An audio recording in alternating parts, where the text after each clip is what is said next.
الحمد لله رب العالمين والصلاة والسلام على سيد الأنبياء والمرسلين نبينا محمد وعلى آله وأصحابه أجمعين. أعوذ بالله من الشيطان الرجيم. بسم الله الرحمن الرحيم. ولا تهنوا ولا تحزنوا وأنتم الأعلون إن كنتم مؤمنين. صدق اللہ العظیم. میرے بڑے بزرگوں اور عزیز بھائیوں، الحمدللہ مجمع بہت پرسکون اور اطمینان سے ہے، اور اس وقت ملکی سطح پر بھی اور عالمی سطح پر بھی مسلمان جن حالات سے دوچار ہیں اور ہر نیا دن نئے مسائل کے ساتھ روشن ہو رہا ہے ہمارے اوپر، ایسی صورتحال میں ہمارا رد عمل اور ہمارا لاحیہ عمل کیا ہونا چاہیے؟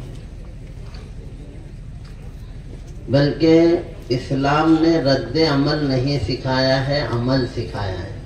اہل علم کا مجمع ہے، اس بات کو سمجھو. ہمارے یہاں رد عمل نہیں ہے، عمل ہے، ایکشن ہے، ری ایکشن نہیں ہے. ہمیں ایکشن کرنا سکھایا ہے، ری ایکشن نہیں سکھایا ہے. ہماری سب میں بڑی غلطی، ذمہ داران حضرات بھی بیٹھے ہوئے ہیں، بہت ذمہ داری کے احساس کے ساتھ ایک ایک لفظ بہت تول کر بول رہا ہوں، اور ایک ایک لفظ کے پیچھے میرے بہت سارے یعنی متن ہی بول رہا ہوں، اس کی تشریح بہت لمبی ہے کہ اسلام نے ہمیں عمل سکھایا ہے، رد عمل نہیں. ایکشن دیا ہے، ری ایکشن نہیں. آج مسلمانوں کی سب میں بڑی غلطی ہی کہیں گے، اس پہ سوچیں، اور لوگ جو ہے نا بعد میں بھی ملاقات ہوں گی، یہیں ہوں میں تو آپ اس پہ پوچھ بھی سکتے ہیں. ہم لوگ حالات کے اعتبار سے اپنے آپ کو رد عمل کے لیے تیار کرتے ہیں ہر مسئلے میں. تو بہرحال یہ ایک موضوع یہاں روک کر، اصل اس وقت عجیب حالت ہے، ہم بھی خود رد عمل کے عادی ہو گئے ہیں. اس وقت یہ جو مجمع ہے ایک مدرسے کی بنیاد پر، اور ہمارے حفاظ کرام کو جو ہے عقیدت پیش کرنے کے لیے یہاں ہے، تو ایک طرف تو ذہن میں یہ بھی بات ہے کہ انہی پر کچھ بات کی جائے، دوسری طرف جو حالات ہیں ملکی سطح پر اور عالمی سطح پر، ان کو بھی مطلب اس کے سلسلے میں بات کرنے کی طرف ذہن جا رہا ہے. تو مختصر میں چند باتیں جو ہے نا، اور ہمارے اکابر کی بات ہوگی میرے بعد. اس وقت جو ہے دو تین چیزیں ہیں. پہلی بات تو یہ ہے کہ ہم مسلمانوں کے نزدیک یعنی، اور ایک دوسرے نقطۂ نظر سے، ایک دوسرے پرسپیکٹو سے سوچیے، دوسرے زاویے سے سوچیے کہ we have to set our priorities right. ہماری ترجیحات، پرادھانیے ہم کس کو دیتے ہیں، ترجیحات کیا ہیں ہماری. ظاہر سی بات ہے ایک مسلمان ہونے کے ناطے ہمارے نزدیک سب میں زیادہ قیمتی اور اہم چیز جو ہے وہ ہمارے عقائد اور ہمارا دین ہے. اس سے بڑھ کر کوئی چیز نہیں ہے. سب پہلے اس نقطے پر سوچے کہ سب میں اہم کیا ہے. مثال کے طور پر میں خود مثال دیتا ہوں کہ اگر میرا بچہ میرے آنکھوں کے سامنے اس کی بوٹی بوٹی نوچ لی جائے اور وہ پیر رگڑ رگڑ کے بھوک سے مر جائے اور اسے شہید کیا جائے میرے آنکھوں کے سامنے اور بے رحمی سے مارا جائے، لیکن اس کا دین، ایمان اور اخلاق اگر سلامت تھے تو میں خود کو ایک کامیاب باپ سمجھوں گا کہ میرا بچہ ایمان کے ساتھ گیا اور وہ خوشحال ہے. لیکن اگر میرے بچے کا عقیدہ صحیح نہ ہو، میرا بچہ خود اس کے دل میں اللہ کے رسول کی محبت نہ ہو، وہ غیروں کے طریقوں پر چل رہا ہو، لیکن اس کے ساتھ اسے پورے دنیا کی سلطنت مل جائے اور پورے دنیا کا مالک بن جائے اور پورے خوشحالی کے ساتھ رہ کر وہ دنیا سے جائے، لیکن ایمان میں کمزور ہو، تو میں خود کو ایک ناکام باپ سمجھوں، بلکہ اس کے مرنے پر رو رو کر اگر میں سمندر بھی بھر دوں تو اس کا مداوع نہیں ہو سکتا۔ آپ متفق ہیں میرے بات سے؟ جی 100%۔ بس یہ نقطے پہ نظر رکھو۔ ہماری نسلیں مسلمانوں کے نزدیک اگر کہیں بھی کوئی پوچھے کہ سب میں بڑا مسئلہ اس وقت مسلمانوں کا کیا ہے، ہمارا سب میں بڑا مسئلہ کیا ہے، تو مسئلہ یہ ہے کہ کیا ہماری آنے والی نسلیں دین پر قائم رہیں گی کیا؟ یہ جنگ کا پہلا منظرنامہ اس وقت جو ہے فکری جنگ سب میں بڑی ہے جو ہمارے بچوں پہ لادی گئی ہے۔ اس لیے ہم سب پہلے تو ہمارے اپنے نسلوں کے دین اور ایمان کی حفاظت کی فکر کریں۔ یہ مدارس جو ہیں یہ دین کے قلعے ہیں۔ اب اسے ہم سمجھیں اچھی طرح سے۔ دین کے قلعے بولے تو کیا؟ جب جنگ ہوتی ہے، یہ بات میں نے پہلے بھی اس پہ ذکر کیا ہوں، لیکن پھر یہ مرتبہ اور دہرانے کو دل کرتا ہے، مدارس دین کے قلعے ہیں۔ جنگ کیسے ہوتی تھی؟ جنگ پہلے بارڈر پہ ہوتی ہے، پھر جو ہے وہاں فوج اگر ہارتی ہے یا پسپا ہوتی ہے تو شہر میں آتی ہے، پھر فصیلوں پہ جنگ ہوتی ہے۔ فصیلوں پہ ہارتے ہیں تو اب قلعے کے اندر آتے ہیں اور قلعے کی ڈیزائننگ ایسی بناتے ہیں تاکہ وہاں سے رسد بھی پہنچتے رہے، اور اس طرح سے جو ہے وہ آخری ہے۔ قلعہ جس دن ہار گئے اس دن تاریخ بدل جاتی ہے۔ مثال کے طور پر ہندوستان میں اگر دیکھیں گے نواب سراج الدولہ کی جنگ تو 1757 میں ہوئی تھی، 1757 وہاں سے چلتا رہا۔ 1799 میں ٹیپو سلطان شہید ہوئے، پھر 1832 میں بالا کوٹ کے پہاڑوں پہ جنگ ہوئی۔ لیکن ہم اپنی ہار کو کہاں سے مانتے ہیں؟ 1857 سے، کیونکہ وہ دن تھا جس دن لال قلعہ ہاتھ سے گیا تھا۔ جنگ تو بہت پہلے سے شروع ہوئی۔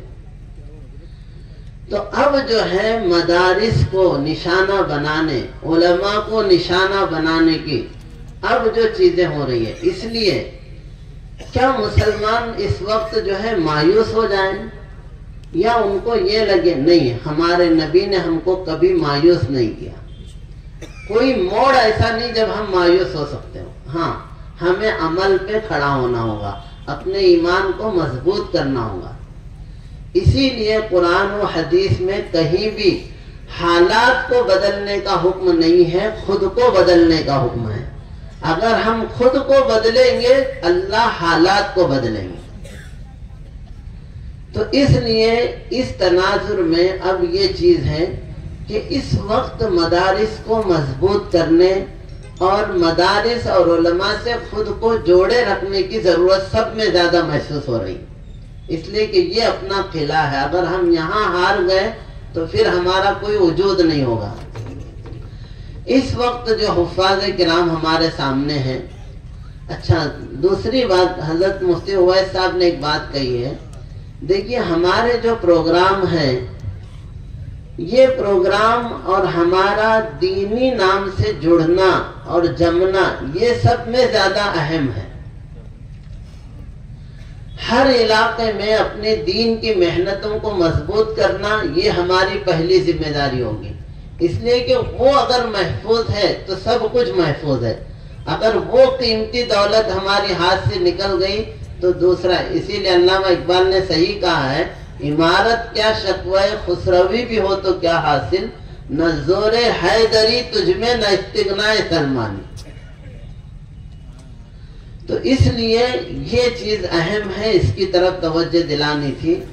دوسری چیز یہ ہے کہ دیکھیں حفظ کی جو دولت ہمارے طلبہ کرام کو اس وقت ملی ہے، 30 طلبہ کرام ہیں، ان کو بھی، ان کے ماں باپ بھی مبارکبادی کے مستحق ہیں ہم سب کی طرف سے، کہ حفظ قرآن کا یاد ہونا یہ اپنے اندر ایک معجزہ ہے، اور قرآن کا یاد ہونا یہ ایمان کی بھی علامت ہے۔ بے ایمان کو قرآن یاد نہیں ہو سکتا، اور حافظہ بھی نہیں کہ میموری پاور بہت اسٹرانگ ہے تو قرآن یاد ہو جائے، یہ بھی نہیں ہو سکتا۔ یہ اللہ جسے چن لیتے ہیں اس کے ہی لیے یہ بس کی بات ہے، اور قرآن کوئی چھوٹی کتاب نے 800 صفحات کی ہے، تو اللہ تبارک و تعالیٰ نے قرآن کو معجزہ بنایا ہے۔ اسی لیے سب میں زیادہ خوشی کا دن کسی کے لیے اگر ہو سکتا ہے تو وہ دن ہے جس دن اس کا بیٹا یا بیٹی حافظ بن جائے۔ اسی لیے ہمارے اکابر کا اس پر عمل تھا کہ حضرت مولانا قاسم نانوتوی رحمۃ اللہ علیہ، ان کی بیٹی کا نکاح ہوا تو گھر میں ان کی عورت کو بھی نہیں معلوم تھا، تو مسجد میں نکاح پڑھا کے آ کے گھر پہ حضرت نے اپنی اہلیہ سے کہا کہ میں نے بچی کا نکاح پڑھا دیا ہوں، اس کو تیار کرو، لے جا کے اس کے شوہر کے گھر چھوڑ کے آتا ہوں۔ یہ بچی کے نکاح کا حال تھا، اور جس دن ان کے بیٹے احمد حافظ بنے تو حضرت نے اس دن پورے دیوبند کی دعوت کی۔ فَبِذَلِكَ فَلْيَفْرَحُوا، یہ چیز ہے جس سے خوشی منانا چاہیے۔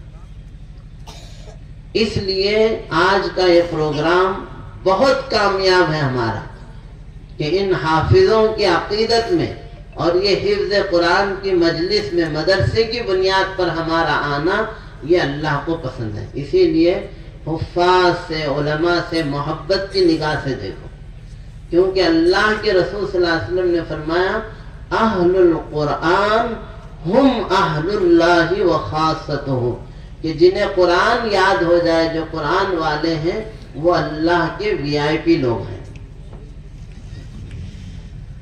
تو اس لیے ان کی اہمیت بہت بڑی ہے۔ اسی لیے اگر تھوڑا ہم نگاہ اٹھا کر آخرت کی طرف اگر نگاہ ڈالتے ہیں تو ہمیں یہ احساس ہوتا ہے۔ اسی لیے اگر پوری دنیا کی سلطنت، اسی لیے لوگ دیکھ رہا ہوں کوئی IAS آفیسر بنا، IPS بنا، تو اس پر تو اتنی خوشیاں مناتے ہیں اور اس کا اتنا شور ہوتا کہ کہاں بہار، UP، کنیا کماری کے فوٹوا جو یہاں شیئر ہونے لگتے۔ کیوں یہ بنا؟ یہ بتاتا ہے ہمارے ایمان کی کمزوری کو۔ یہ ابھی وقت نہیں کہ میں بہت کھول کے بیان کروں، اس سے غلط فہمی ہو سکتی ہے، وہ بھی ہمارے لیے خوشی کی بات ہے، لیکن دنیا کی زندگی بہت تھوڑی ہے۔ وہ ایک بات میں جو ہمیشہ ریپیٹ کرتا ہوں، قرآن کریم کی تلاوت یعنی جو حافظ بننے کا جو فائدہ، اسی لیے الحمدللہ میں حافظ ہوں، اور میرے دیکھے ہوئے ہیں مشرق و مغرب کے میخانے، میں نے دونوں طرف کی بھی نگاہ ہے میرے اوپر۔ آج میں خود کو حافظ پا کر اتنا خوشی محسوس کرتا ہوں کہ پوری دنیا، کیونکہ میرے نظر میں وہ تمام حدیثیں ہیں۔ جلدی 2-3 حدیثیں سناؤں۔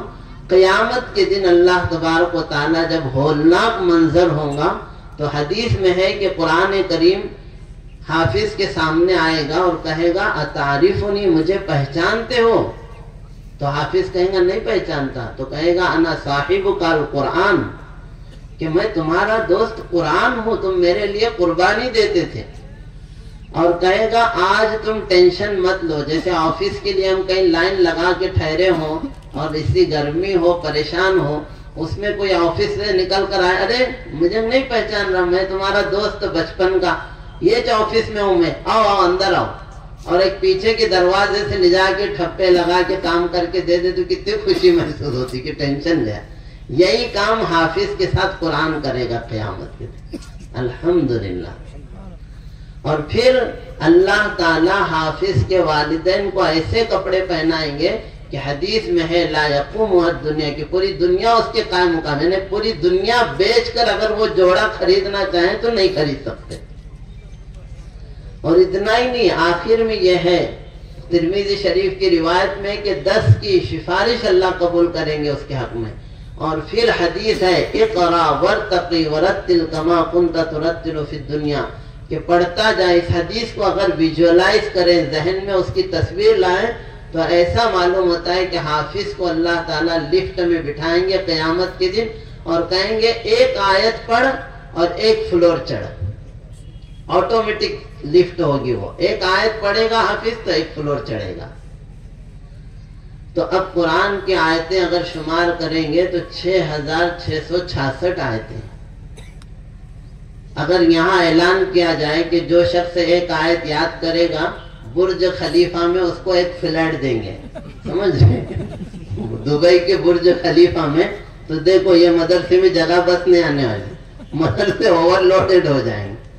یہی نا، اس کا مطلب یہ کہ ہمیں اللہ کے رسول کی بات پہ یقین نہیں ہے، اس لیے مسئلہ ہو رہا. یہ مل کر رہے گا. اللہ کے نبی نے کہا ہے یہ سورج کا ہونا غلط ہو سکتا، ہماری آنکھیں غلط دیکھ سکتی، لیکن اللہ کی نبی کی بات ہو کر رہے گی. تو پھر کیا ہوگا؟ ہر فلور پہ 70,000 روم ہوں گے، ویل فرنش ہوگا، فرنیچر ہوگا. برج خلیفہ پہ میں 2 مرتبہ گیا ہوں. اس وقت یہ حدیث میرے نظر میں تھی کہ لوگ اس 157 وغیرہ کی بلڈنگ کو اتنا اہمیت دیتے. They say that the tallest building on the earth، لیکن جنت کی وہ بلڈنگ اتنی اونچی ہوں گی. اچھا، اس کے ہر فلور پہ 70,000 روم. پھر دیکھا میں نے کہ بھئی ایک بلڈنگ کا جو ہے نا آرکیٹیکٹ ڈیزائن جو ہے بنایا گیا ہے. اب آدمی جو ہے دوسرا اس سے اچھا ڈیزائن لے کر آیا تو پہلے والا پڑھتے رہتا، رہے یار یہ ڈیزائن میرے ذہن میں آیا ہی نہیں، یہ فرنیچر میرے ذہن میں آیا ہی نہیں. لیکن اللہ تعالیٰ جنت، اچھا یہ اینٹ اور مٹی پتھر کی جو بنی ہوئی ہے، جنت میں اینٹ جو ہے پتھر مٹی کے نہیں رہیں گے، وہاں سونے چاندی کی اینٹیں ہیں. تو یہ جو ہے نا ان فضیلت کو سامنے رکھو. اس لیے اپنے بچوں کو قرآن پڑھاؤ اگر اپنی بھلائی چاہتے ہیں تو، ورنہ دنیا میں تو 60-70 سال کے بعد کتنے دن رہیں گے؟ ایک دن آئیں گے کہ ہم ٹوٹیں گے یا ٹوٹیں گے. اسی لیے کتاب التوابین میں ایک واقعہ ہے جو ہمیشہ میں سناتے رہتا ہوں. ایک بادشاہ نے جو ہے ایک محل بنایا. وہ محل ایسا بنایا کہ اس میں ہر چیز اس نے لیٹسٹ لگائی، اور بنانے کے بعد اس نے لوگوں کو مدعو کیا کہ آؤ دیکھو بلڈنگ کو کہ اس میں کچھ کمی ہے کیا. تو لوگ آتے گئے، دیکھتے گئے، کوئی کمی نہیں ہے، کوئی کمی نہیں. ایک اللہ والے بھی آئے، ان کو بھی پوچھا گیا کہ بھئی اس میں کچھ کمی ہے کیا. تو اس اللہ والے نے کہا ہاں اس بلڈنگ میں 2 کمیاں ہیں. تو بادشاہ نے پوچھا کہ بھئی اس میں کیا کمی ہے؟ 2 کمیاں. تو کہا ایک دن آئے گا یہ محل ٹوٹے گا. تو اس نے کہا یہ بات تو صحیح ہے، کون سی چیز ہمیشہ نہیں رہنے والی. دوسری کیا کمی ہے؟ تو دوسری کمی یہ ہے کہ اس میں رہنے والا مرے گا. تو بادشاہ نے پلٹ کے پوچھا کہ کیا ایسا بھی کوئی محل ہے کہ جو کبھی ٹوٹے گا نہیں اور اس میں رہنے والا کبھی مرے گا نہیں؟ تو کہا ہاں ہے، وہ جنت کا ہے. تو مسلمان ہم سب کی ذمہ داری ہے کہ اس محل پہ نظر رکھیں. کتنا بڑا آج ان کا وقار اور عظمت ہے ان حفاظ کا، اور ان کے والدین کتنی مبارکبادی، اور جن لوگوں نے بھی محنت کی ہے. اچھا یہ ایک عجیب چیز ہے، تعاون کرنے والوں کو بھی اللہ برابر کا حق دیتے ہیں. اس لیے انہیں محبت سے دیکھو. حدیث میں ہے پہلے تو خود عالم بنو، نہیں تو کم سے کم پڑھنے والے بنو، نہیں تو کم سے کم عالموں کے ساتھ سننے والے بنو، اور پھر کہا اگر وہ بھی نہیں تو کم سے کم محبت کرنے والے بنو. اس لیے کہ حدیث میں ہے کہ جو جس سے محبت کرے گا اللہ قیامت کے دن اس کو اس کے ساتھ اٹھائے. اس لیے صحابہ کرام کو سب میں زیادہ جو خوشی ہوئی 2 مرتبہ. ایک مرتبہ تو جب نماز کا تحفہ آیا تھا، اور دوسرا یہ جملے پر جو ابھی میں نے کہا کہ اللہ کے رسول نے فرمایا جو جس سے محبت کرے گا قیامت کے دن اس کے ساتھ رہے گا. تو صحابہ خوش ہو گئے کہ ہمیں اللہ کے نبی سے محبت ہے. تو اس لیے اس وقت سب میں بڑی ضرورت یہ ہے کہ ہم دین سے جڑ جائیں، اپنے آپ کو دینی مزاج بنائیں. اپنے چال ڈھال کو دینی بنائے. جتنا ہم دین سے لگے رہیں گے اتنا ہماری حفاظت کا وعدہ ہے.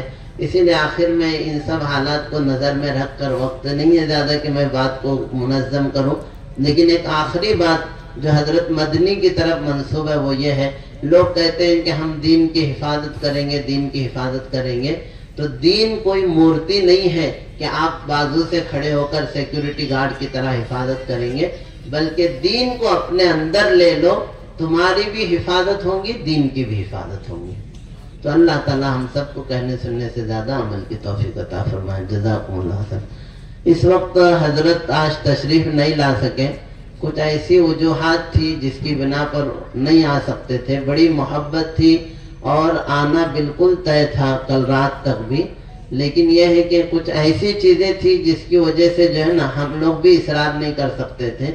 تو اللہ تعالیٰ ان تمام شرور کو ختم کرا اور خیر و عافیت کا معاملہ فرمائے. اس وقت ہمیں کثرت سے دعا کرنا چاہیے.